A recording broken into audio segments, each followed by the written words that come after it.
Good afternoon, everyone. Thank you very much for coming. We'll just wait for 2 seconds. Our two other speakers, we may not have informed them of the change of the room. So. I find it bizarre to be alone.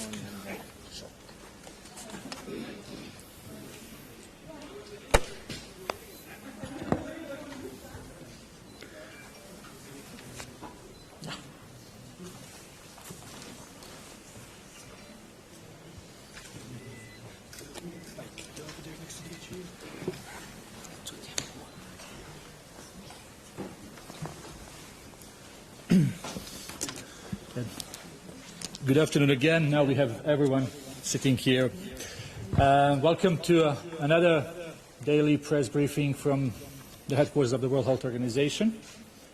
Today is the first day of the 2019 Novel Coronavirus Global Research and Innovation Forum. So beside our usual guests, Dr. Tedros, WHO Director General, Sylvie Briand, who is our Director for Global Infectious Hazard Preparedness, and Mike Ryan, who is WHO Executive Director for Health Emergency Programs.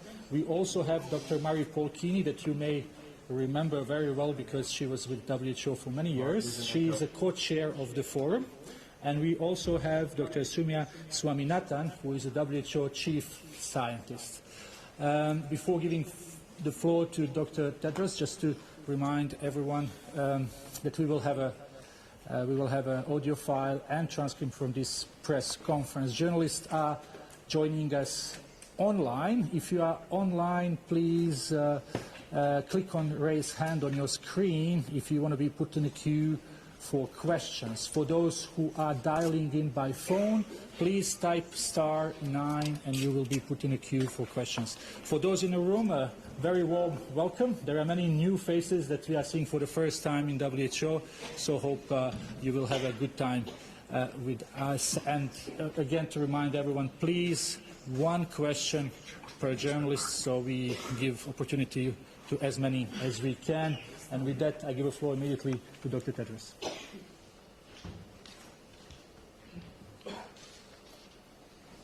Thank you, Tariq. And good afternoon. And of course, we have the many colleagues from media based in Geneva, but we see more today. And I understand this is because of the conference we're hosting. Thank you so much for your interest and welcome everybody. Before I update you on the coronavirus outbreak, I would like to start with a few words about Ebola. As you know, we have two fronts now. Although the world is now focused on coronavirus, we cannot and must not forget Ebola. We're very encouraged by the current trend. There have only been 3 cases in the past week and no cases in the past 3 days. But until we have no cases for 42 days, it's not over. As you know, any single case could reignite the epidemic, and the security situation in Eastern DRC remains extremely fragile. So we take the progress on Ebola with caution, although it's a big success. And we're in still full response mode. Yesterday alone, we had 5,400 alerts that were investigated. Almost 300 samples were analyzed. More than 700 people were vaccinated, and almost 2,000 contacts were followed. So still, it's a massive response. And tomorrow, the Emergency Committee for Ebola will meet to assess whether the Ebola outbreak in DRC continues to constitute a public health emergency of international concern. So you will have more news tomorrow on Ebola. Regardless of their recommendation or the ISIS recommendation, the world needs to continue to fund the Ebola response. Taking our foot off the accelerator now could be a fatal mistake, quite literally.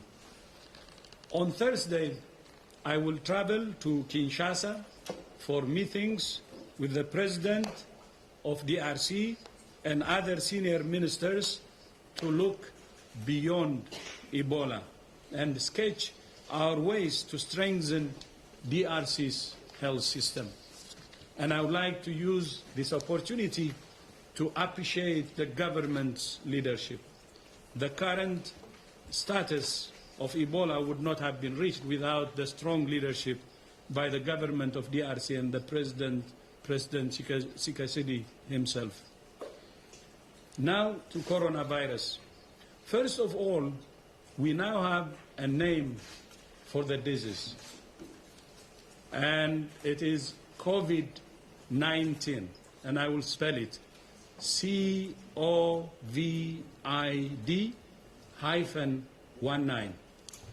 CO stands for corona, as you know. VI stands for virus, D for disease, so COVID. Under agreed guidelines between WHO, the World Health Organization, the World Organization for Animal Health, and the Food and Agriculture Organization, means WHO, OIE, and FAO of the United Nations, we had to find a name that did not refer to a geographical location, an animal, an individual or group of people, and which is also pronounceable and related to the disease. Having a name matters to prevent the use of other names that can be inaccurate or stigmatizing. It also gives us a standard format to use for any future coronavirus outbreaks. And now to the coronavirus situation. As of 6 a.m. Geneva time this morning, there were 42,708 confirmed cases reported in China. And tragically, we have now surpassed 1,000 deaths. 1,017 people in China have lost their lives to this virus. Most of the cases and most of the deaths are in Hubei province, Wuhan. Outside China, there are 393 cases in 24 countries and 1 death. Last week, I told you that we had engaged WHO's network of country representatives, as well as the United Nations resident coordinators in countries, to brief them on the outbreak and inform them about the steps they can take. I also briefed Secretary General Antonio Guterres, and we agreed to leverage the power of the entire UN system in the response. Today, we have also activated a UN crisis management team to be led by my General, Dr. Mike Ryan. This will help WHO focus on the health response while the other agencies can bring their expertise to bear on the wider social, economic, and developmental implications of the outbreak, so we're all working to our strengths. So Mike will be the chief, still continue to be the chief emergency, and will also coordinate the whole UN response. As you know, today and tomorrow, WHO is hosting a meeting of more than 400 scientists from around the world, both in person and virtually. The main outcome we expect from this meeting is not immediate answers to every question that we have. The main outcome is an agreed roadmap on what questions we need to ask and how we will go about answering those questions. This is exactly what WHO is for, bringing the world together to coordinate the response. That's the essence of multilateralism, which is very important for the world. And a research roadmap is also important for organizations that fund research to have a clear sense of what the public health priorities are, so they can make investments that deliver the biggest public health impact. The development of vaccines and therapeutics is one important part of the research agenda. But it's not only one part. They will take time to develop, but in the meantime, we're not defenseless. There are many basic public health interventions that are available to us now and which can prevent infections now. For instance, the first vaccine could be ready in 18 months. So we have to do everything today using the available weapon to fight this virus, while preparing for the long term using the preparation for the vaccines. That's why we have sent supplies to countries to diagnose and treat patients and protect health workers. We have advised countries on how to prevent the spread of disease and care for those who are sick. We're strengthening the lab capacity all over the world. We're training thousands of health workers, and we're keeping the public informed about what everyone can do to protect their own health and that of others. It's when each and every individual becomes part of the prevention and control, the containment strategy, that we can succeed. So that's why reaching out to the public directly and telling the public the kind of precautions they need to take. This could be clean your hands regularly, either with alcohol-based drug or soap and water. Keep your distance from someone who is coughing or sneezing. And when you cough or sneeze, cover your mouth and nose with a tissue or your elbow. It's also important to remember that while we need investment in research and development, we also need investment in stopping this outbreak now. Last week, WHO issued a call for $675 million, which is what the world needs to support preparedness and response operations in countries. We thank those countries that have contributed so far, and we call on all those who haven't to contribute urgently. There are many positive signals in terms of funding, and we hope all these positive signals will materialize. If we invest now in rational and evidence-based interventions, we have a realistic chance of stopping this outbreak. We have a window of opportunity. Maybe you're tired of me saying window of opportunity, but there is a window of opportunity. If you see the number of cases in China and the rest of the world, it's not even comparable. More than 40,000 in China, while in the rest of the world, it's only in the 300s, and only one death. You strike hard when the opportunity is there, when the window of opportunity is there. So that's what we are saying to the rest of the world. Let's be serious in using the window of opportunity we have. We shouldn't lose this opportunity. If we lose, we will regret it. And the opportunity was created because of the serious measures that China is taking in Wuhan and the other affected provinces. That is slowing the spread of the virus to the rest of the world. But I don't think this status can stay the same for long. That's why we have to use the current window of opportunity to hit hard and stand in unison to fight this virus in every corner. If we don't, we could have far more cases and far higher costs on our hands. And I don't think anybody wants that. This is a common enemy, and we have to fight it using this window of opportunity and fight it hard. I thank you. Thank you very much, Dr. Tedros, for these opening remarks. So just to remind... May I add one thing? Go ahead. Some colleagues here, including my colleague journalists, friends, were asking me, where is Maria? I didn't know Maria is so popular now. So Maria Van Kerkhove is part of the expert team, and she is in Beijing, and she is well, if you're worried.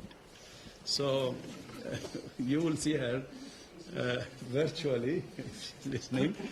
And just for your information, so she's with Bruce in Beijing, and hopefully she's listening as Bernard had said. But I'm very happy to see the respect you have for her, and I'm glad that I have a very strong team, which I'm really proud. They're working day and night, 24/7, round the clock, under stress, but really going with commitment and saying that we will not rest until this outbreak is over. So Maria is one of them, and thank you so much for reminding me for asking me where her whereabouts is. Thank you. Thank you very much, Dr. Tedros, and greetings to Dr. Van Kerkhove, who is listening to us. Before we start taking questions from the floor, again to remind the journalists online to click raise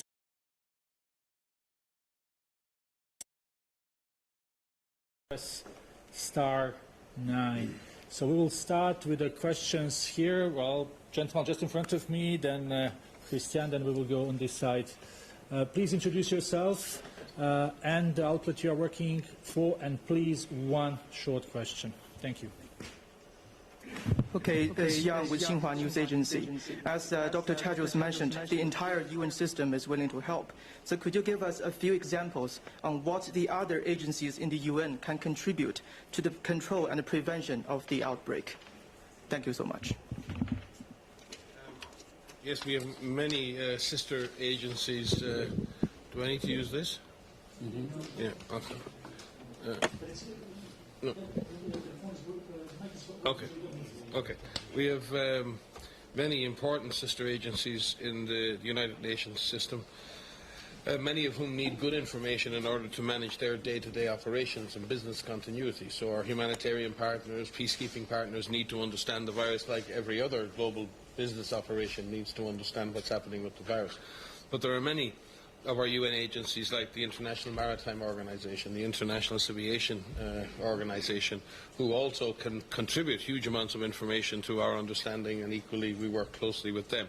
We have agencies like UNICEF, who are very important in risk communications and social stabilization and working in education in schools and in the healthcare system and on infection prevention and control. And we work very closely with our colleagues in UNICEF.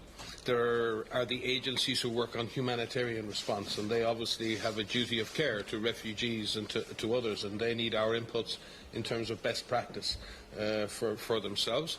And we have the financial institutions like the World Bank, who are in a very strong position to look at the financial implications and shocks associated with this, and look at means of mitigating those impacts. So the idea here is to bring together the UN system under the leadership of the SG with the Director General to ensure that the work WHO is doing is feeding into the UN system in terms of its own business, but equally that the UN agencies who can contribute to the overall global effort are doing so. And in particular, I would make reference to our resident coordinators in country for the UN system, who integrate all of the UN operations in country. Many countries with weaker health systems may also have weaknesses in their economies and other potential shocks that might arise. So our country representatives, WHO's country representatives, are working very, very closely with the resident coordinators of the UN system, and we intend to continue doing that, and in fact have had large-scale teleconferences with all resident coordinators in the world. I think a couple of days ago we brought them all together last week.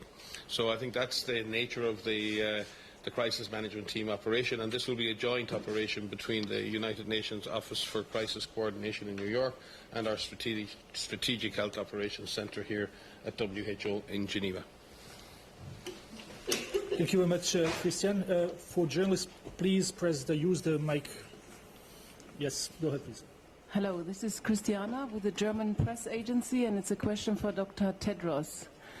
There are reports today that the National Health Commission in China has changed the reporting rules of cases, meaning that people who are confirmed to be infected with the virus but do not show symptoms are not being counted in the statistics. Have you heard about that, and what is your response? I don't have that information, but we have regular communication with them, so we will check that, and we have also people on the ground, so we will check and get back to you. Thank you. Thank you very much. Yes, please, here, and then we will take a couple of more questions from the room here, because we have all journalists who travel to Geneva, so we will give a little bit of a priority to them. Yes, please, go ahead. Make sure that the mic is on. It has to be... Yes. Okay. Thank you, Tarek. Good afternoon. Very short. Thank you. Xing from Xinhua News Agency. We've learned that there are also Chinese researchers attending today's forum in a virtual way. So to what extent may the experience of China's health workers and frontline and the collecting and sharing of data by the Chinese researcher help design the roadmap of this research? Thank you. They actually have first-hand experience and a lot of experience, and surely they will help. And not only that, they will significantly shape the roadmap. But I will ask my other colleagues also to comment on this. But we expect a lot from them. Just to add, we were very fortunate this morning to have both Dr. George Gao and Dr. Wu from China CDC connected online, and they presented the data, particularly the research that has already been initiated in China. And we also have participants who are going to stay with us throughout the 2 days. And it's essential that they are involved in every aspect of the planning of the research, since most of the cases are in China now. So it would be critical for Chinese scientists and doctors and researchers to be involved. Dr. Kini, do you want to add something? Well, also to say that there have been a lot of preparation from the WHO colleagues for this forum, and that thematic group have met virtually through teleconferences, and as much as possible, as much as they were available, because they have other things to deal with right now. The Chinese scientists have been involved in this discussion, and we certainly hope that they will continue to be engaged in drafting, in setting this roadmap.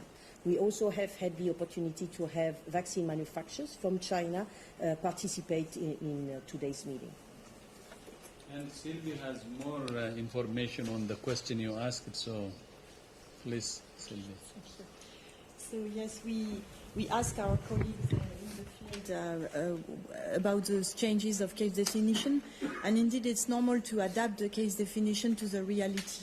So recently they have done the 4th adaptation to include mild cases and asymptomatic cases. And so if asymptomatic cases become positive at the laboratory testing, then they include them into the confirmed cases number. And so they have indeed broadened the case definition, because before the testing was only done on people who were hospitalized or attending some medical attention, receiving medical attention, but now because they are following contacts, apparently they have also included some asymptomatic people. They are followed up, or post-symptomatic, because in the contact list. Yeah. Yes. So including the mild and the asymptomatic actually is a good idea. It's good. It's good that they did that. Yeah. Thank you very much for clarifying this. Now let's take a few more from the room. Let's try our colleagues who travel to Geneva to be with us here. So I'll start with Victoria, then Tom, then John, please. Victoria MacDonald from Channel 4 News in London. There have been reports of a Chinese national in Burkina Faso who's been tested for coronavirus. And as we speak, we're told that there is a China Embassy, WHO, and Burkina Faso Ministry of Health press conference. Can you tell us anything about what would be the first reported case in Africa?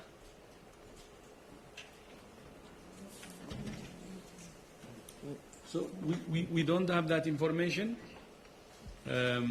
We had some suspected cases in 3 or 4 countries, which were all negative, but the Burkina Faso is something new which we haven't heard about, and we will follow up on that. Thank you. Please.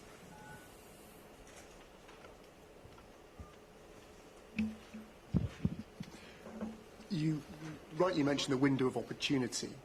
As time passes, are you becoming more or less confident that this virus can be contained? As time passes, my confidence will depend on how, the strengths of measures we take. And that's why we're asking countries to be as, aggressive as possible, because we are still in containment strategy. And we shouldn't allow this virus to have a space, to have local transmission. So it depends. We may, miss or squander this opportunity or use this opportunity. And I'm saying we still have time, and let's not squander this opportunity. There is opportunity, window of opportunity that we can use still now. And member states, is there room for them to become more aggressive? Yes, there is. And there should be strong leadership, strong coordination, and they have really should do all the things, or take all the measures they need to contain it. Please.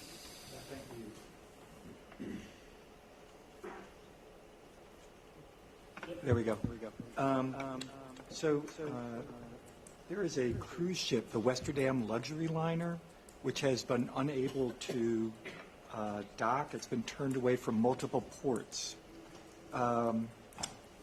Given your guidance on travel, do you have any message about that? And have you talked with any of the countries that have refused docking to this Westerdam cruise ship? We're in daily discussions as we speak with the International Maritime Organization who deal with these matters, and my colleague here, Jawad Major, to my left, our Assistant Director General of Preparedness, has been leading those discussions. We've been looking at a number of different ships, mainly cargo vessels and not necessarily cruise liners. It's really important that there's an appropriate risk management approach taken here, and that also state parties be reminded of their obligations under what IMO terms free pratique, which is the ability for ships to dock unimpeded, especially to unload cargo, and also reminding our state parties of the principles of the dignity and human rights of travellers, which the IHR also enshrines. There are manageable risks associated with the conveyances, and there's plenty of guidance on how to do this properly. We need to ensure that there's neither an overreaction or an underreaction, and we need a proper risk management approach to this, as we want to see to all types of gatherings, and we're going to have this more and more in the coming weeks as we see more events and conferences, and we see cruise ships. Anywhere where people come and congregate, there is always going to be concern. But we need to balance those concerns with the need for our society, civilization, our economies to move. So we need to take a risk management approach. We must accept that in these circumstances there is no such thing as a zero risk. We must minimise risks, we must protect people and be ready to react appropriately should something untoward or something unexpected happen. And in the same exact case of cruise ships, again, a proper risk management approach to dealing with this issue is what we're advising. And as I say, we will be further analysing the number of ships who are in this particular circumstance, and we'll have more data on that tomorrow. But again, we call for the normal obligations under free pratique and for the normal principles of the dignity and human rights of travellers to be upheld. Thank you very much, Dr. Ryan. We will take one more from here, from Tulip, who came from BBC here, and then we will go online. Tulip.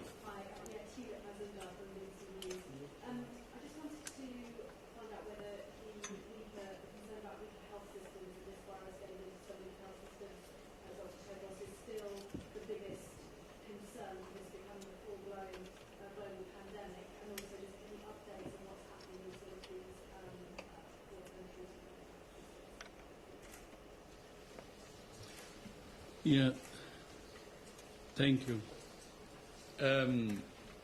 Maybe you must be tired of me saying for some time now, since I became DG, many journalists ask me, what wakes you up at night? And I say, pandemic flu and any pandemic disease. And the reason for that is exactly what you say, because we have countries with weaker health systems. And as you know, we're as strong as the weakest link. And the world is getting smaller and smaller. It's a globalized world. And whatever happens at the weakest link could affect all of us. So that's why when we think about investing in our respective health systems, we should not forget to invest in countries' weaker health systems that need support. So my message again in the middle of this outbreak is the same. We have to invest in preparedness. And preparedness means helping those countries who need a helping hand to strengthen their health system. And that's going to be our guarantee. And we have identified, by the way, as WHO, the minimum is 30 countries. If you push to the maximum, are not more than 45 countries who need our support. And investing in those countries with weaker health systems is important. I think we're now having a real problem in our hands.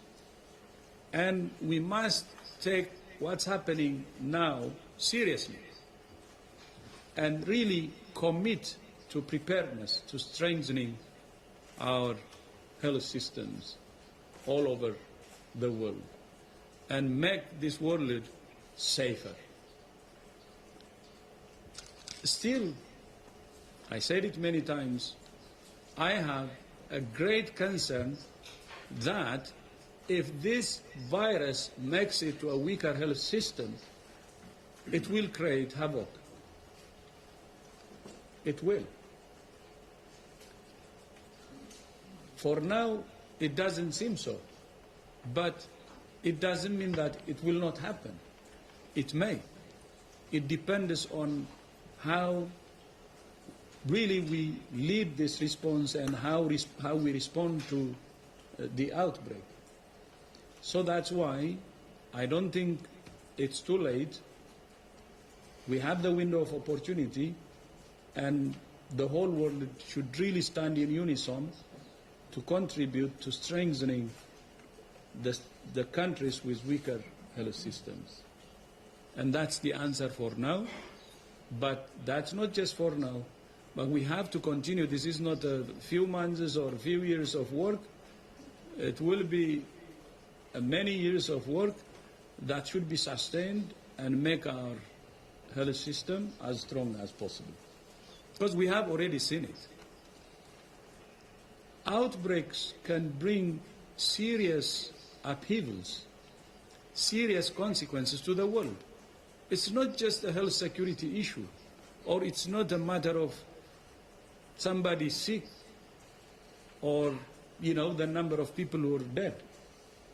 It's a matter of political, social, and economic upheavals. It can affect all areas of society. And that's why we have to take it seriously.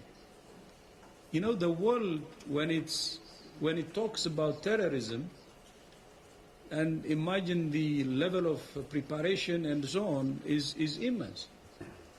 To be honest, a virus is more powerful in creating political, economic, and social upheaval than any terrorist attack. believe it or not. I was a foreign minister, have been one of my hat discussing about terrorism and so on, but a virus can have more powerful consequences than any terrorist action. And that's true. And if the world doesn't want to wake up and consider this enemy virus as public enemy number one, I don't think we will learn from our lessons. It's number one enemy, and to the whole world, and to the whole humanity. And that's why we have to do everything to invest in health systems, to invest in preparedness. And that's why I always say that's what wakes me up at night. And it should wake all of us at night. It's the worst enemy you can imagine. It can create havoc, political, economic, and social. Thank you.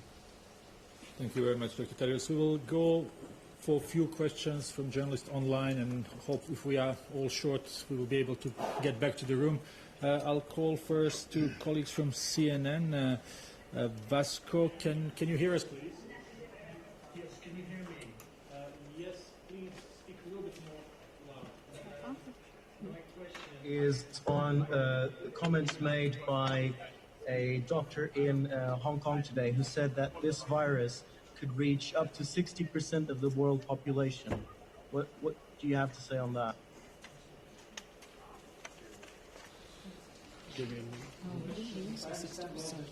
There's someone from Hong Kong who said that this virus could reach 60% of world population. Yeah, if fires are left unchecked, they can burn down a lot of the forest, and one can speculate how far a fire like this can burn. I think we, as the DG said, when we look at disease outside China, we're dealing with less than 400 cases in 24 countries in over a month of transmission. That does not mean that that won't escalate. It doesn't mean that that won't accelerate. But that is not, in that sense, an insurmountable problem. We have the unknowns about period of transmissibility. We have the unknowns about mild cases. But what the data is telling us, that we still have an opportunity. We have the opportunity to contain, to confine, to slow down, to prepare. And we need to be extremely careful not to overly... everyone is talking about social media. Everyone is talking about staying calm and keeping our populations calm. Yet every chance we get, we seem like we want to accelerate the infodemic and not contain the epidemic. So I think we need to be very balanced and careful here with our populations, with our communities. They already have concerns, and they're concerned. And the real issue is to empower our communities to take action, to protect themselves, to give them things to do. And there are things that every single human being on this planet can do to protect themselves from this disease. So let's be careful in throwing around figures, speculation, and scaring people. Let us plan and focus, laser focus on containment, confinement, and slowing the virus down. And if we have to deal with the circumstances at a later date of a more widespread epidemic, we will do that. And that could be a milder disease at that point. So I just caution everybody to not start throwing around figures that there is no basis for at the moment. I will maybe add to that. Just to remind you one thing. When Ebola started, if you remember, there was a lot of speculation. And some people were saying it will really move or spread all over the world. This is going to be dangerous, and estimate speculation after speculation. And our position was, okay, expecting the worst may be fine, but let's see what we can do. And we said, as WHO, containment is possible. So let's not just go into extremes. And you remember, we were actually being attacked for advocating for containment, keeping this virus, Ebola, in DRC and finally finish it. And you remember that. And what happened now? A year and a half, it's contained in DRC. You remember, it crossed to Uganda, 3-4 cases, and it was hammered because Uganda was prepared. still contained in DRC. There were speculations, there could be speculations, and I don't mind with speculations, but let's have also the balance. What can we do within our hand to really contain this outbreak? And the strategy, by the way, with what we're using now is the same. Hammer the source, hammer the epicenter, slow or prevent the spread of that virus to the rest of the world. And that was exactly what we were trying to do in DRC. So we don't want, as WHO, go into speculations. We prefer actually, okay, people can have projections, that we prefer what can be done with the equipment or with the solutions at hand and do our best to contain it at the source without undermining its gravity, without undermining the serious consequences it may have. And that's what we did, and that's what we want for this one. Of course, Ebola and this are not the same. Ebola is lousy. This is airborne. Corona is airborne. It's more contagious. And you have seen it, how it went into 24 countries, although it's small number of cases. In terms of potential to wreak havoc, the corona is very different from Ebola. Corona has more potency, virulence. We take it more seriously, but still the position should be, instead of speculation, really to focus at the source, to do everything at the source, slow the spread, stop the spread, invest more in containment, and based on the situation, move into other strategies if necessary. So, meaning we have to be realistic. We have to be calm. But we have to take also serious measures. That's what we advise. And many of the instruments to check it are in our hands. But we can expect, of course, serious things, but let's do whatever we can and contain it. Thank you. Thank you very much, Dr. Tedros. Let's take one more question from line. John Cohen from Science. John, can you hear us? I can. Can you hear me? Yes. Yes? Do you hear me? Yes.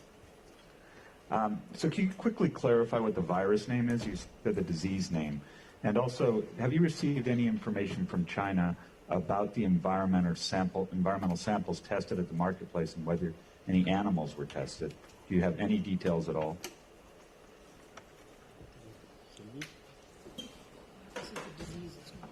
Yeah, that is the disease name. Yes, COVID-19. Do you want to? You can move So, it. Please.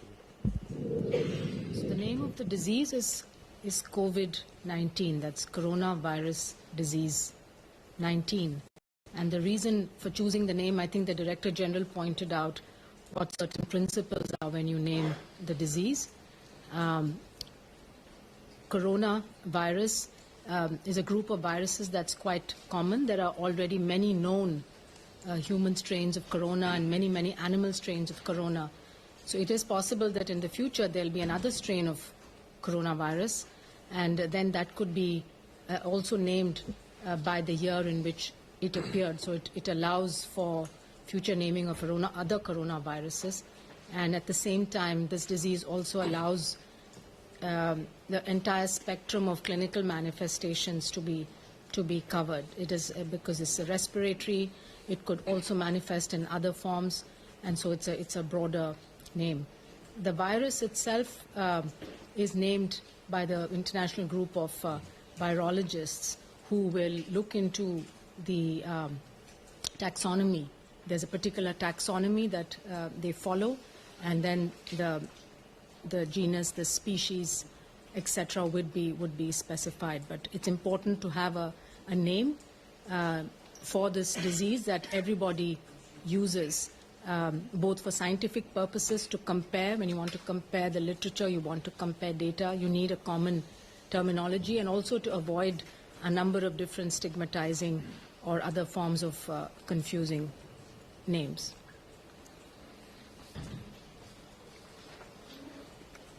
Thank you very much. I think there was another question. Sylvie? Yes, we have received information on the animal source of this virus. So from the first genetic sequences that was put on the web and publicly available to scientists, some scientists have done some phylogenetic studies, and they have identified that this virus is very similar to a virus that is a coronavirus that can be found in bats. But when they did some sampling in the Wuhan seafood market, they didn't find so many bats.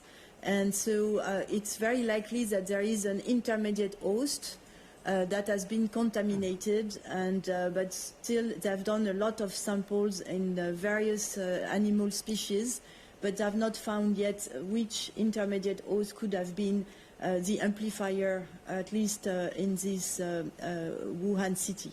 So studies are ongoing because they are checking a number of animal species, so it takes some time. What they have done as well is they have tested a number of environmental samples on surfaces and different places in the market. And so they have found indeed the coronavirus that is now responsible of this epidemic in humans. So there was some environmental contamination, probably also at the beginning of this outbreak.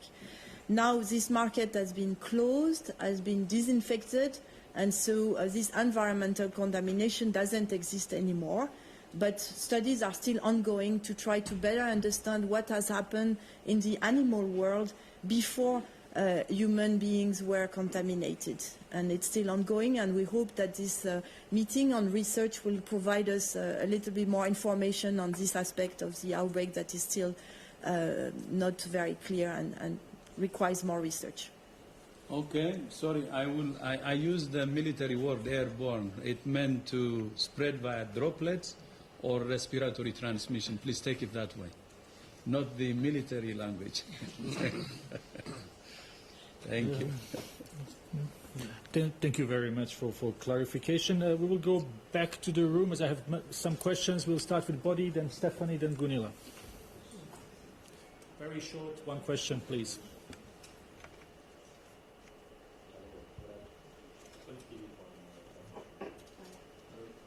Understood there was we have to protect the first country and we have to support the first country. We understand that already. But as you said, we have to be realist. We have more interest. It's for example, the priority focus on the epicenter where the disease is existing.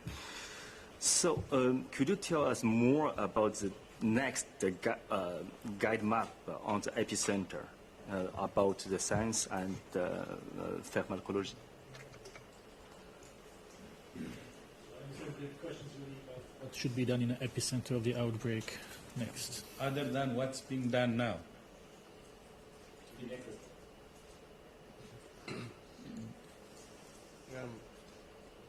I think, well, certainly from our observations and from working with authorities in China, they've been heavily focused on three issues, I think.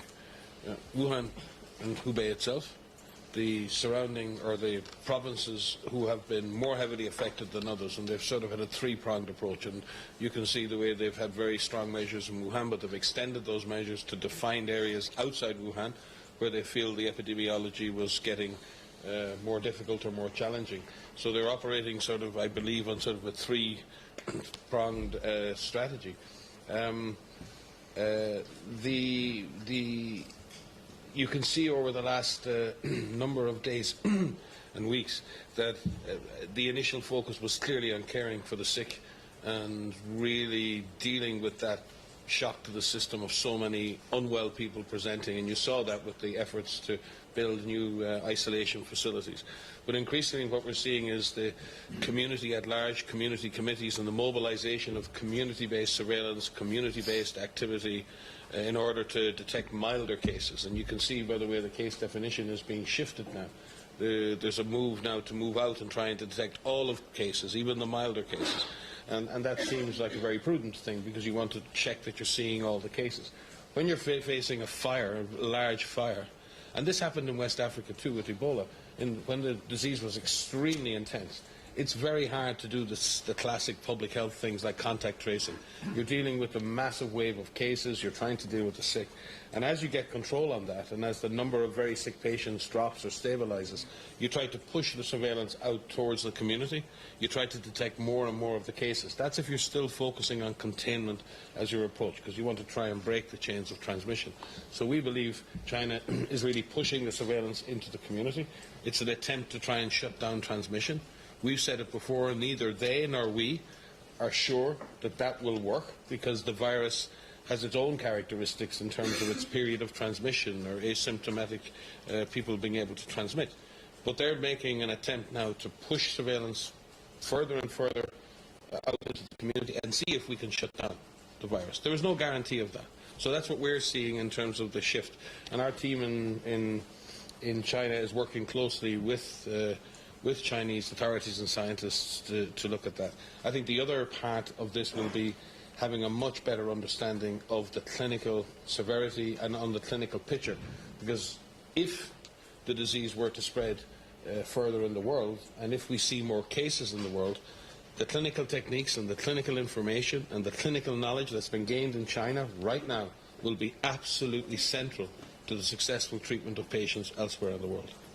So that's another vital gift to the world. So again, pulling that information together in a systematic way, gathering systematic clinical data now, not just reports, not just anecdotes, but systematic clinical information is absolutely central to success.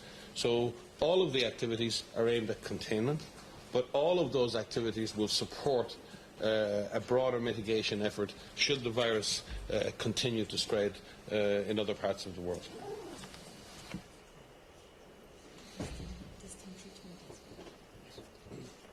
Yes, clinical trials, sorry. Sylvie reminded me that right now with the caseload in China, while it's a very terrible toll, and again, we recognize the work of the health workers and the suffering of communities and families in China. They're suffering on behalf of us all. But there is an opportunity to test drugs, and already at least one clinical trial is underway, and we're working with Chinese scientists on further clinical trials that will allow the immediate testing of drugs in that setting, and the results again of those trials will be available in time to guide clinicians in other parts of the world. So again, that's another important strand, and again a further and complete understanding of the source. As I said, a presumption of the source is a dangerous thing, because even if we were successful in this attempt to confine and contain the virus, if we don't know the source, then we're equally vulnerable in future to a similar outbreak, and understanding that source is a very important next step in the strategy. Thank you very much. Some of our speakers have to go, so we'll take super short two questions that I promised to Stephanie and to Gunilla. Very short, because you have to go. We will have other opportunities already tomorrow. We'll be here. Stephanie. I just wondered, the Director General, in your speech, you referred to a very grave threat potentially to the rest of the world from this virus, which is clearly an emergency in China. I wondered if you could elaborate on that, especially for our visual colleagues, and what led you to use that language this morning. Was there some change in your risk assessment overnight? Was it information coming in from Hong Kong about suspect cases in a building which was later dismissed on the basis of results? Could you elaborate? No, the issue is about the use of the window of opportunity. We have a window of opportunity now for the rest of the world. We see what's happening in China in terms of the number of cases and fatality. So if we don't use the window of opportunity we have now, if we don't operate with a sense of urgency, there could be a serious consequence. That's what I meant to say. And I'm reminding the world to use this opportunity to do whatever it can to contain this outbreak. Do everything it can. And there is time, because as I said, The number of cases in the rest of the world is less than 400, and there is only one death. That's a window of opportunity.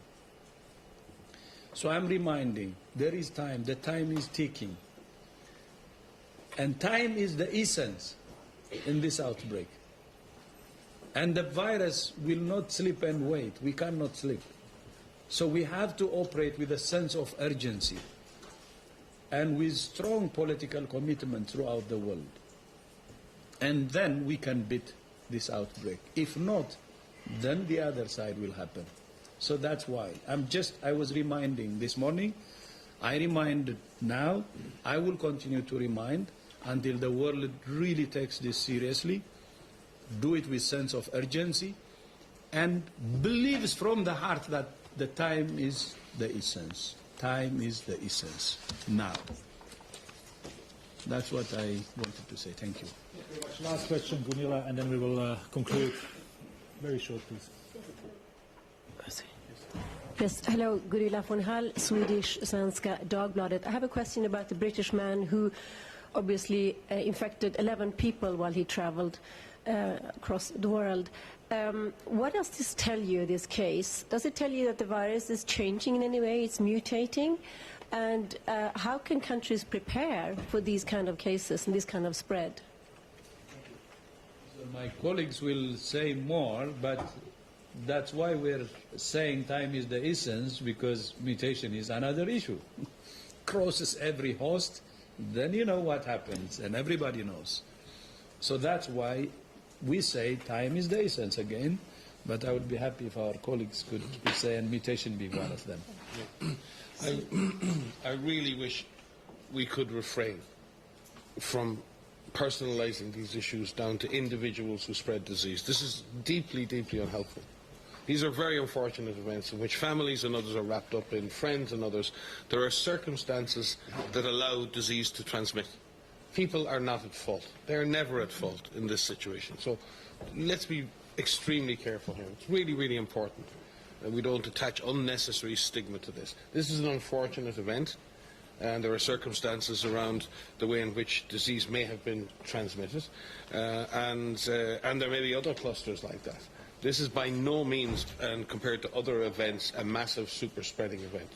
This is an unusual event, and it is a wake-up call, because there may be other circumstances in which this disease can spread like this, and we need to study those circumstances for sure. But it doesn't change our overall assessment. And again, I cast your minds back to SARS. When we had the Metropole Hotel, everyone said it's all over. It's global now. And then we had the Amoy Gardens, and everyone said it's all over, it's in these buildings, and that's it, we can't be stopped, right? And it's important that we stop when we have those events. The cruise ship issue in Japan at the moment. And these unusual events offer an opportunity to study the virus, but none of them individually change the overall risk assessment. But you take them all together, and that may change your risk assessment over time. So we just need to be careful to study these types of situations, understand more from them what's happening, and if overall, through a series of those events, we see a dynamic shift in the virus, then we will tell you openly and transparently that we see that. At the moment, we don't see that. Thank you very much. We will conclude here. Thanks to everyone watching us online, dialing in by phone, watching us on our Twitter account. We will have audio file very shortly and transcript likely tomorrow morning posted on our website regarding tomorrow press conference on emergency committee on Ebola outbreak in DRC and the end of research forum. We will send a note either tonight or tomorrow morning. So thank you for being with us and have a nice day.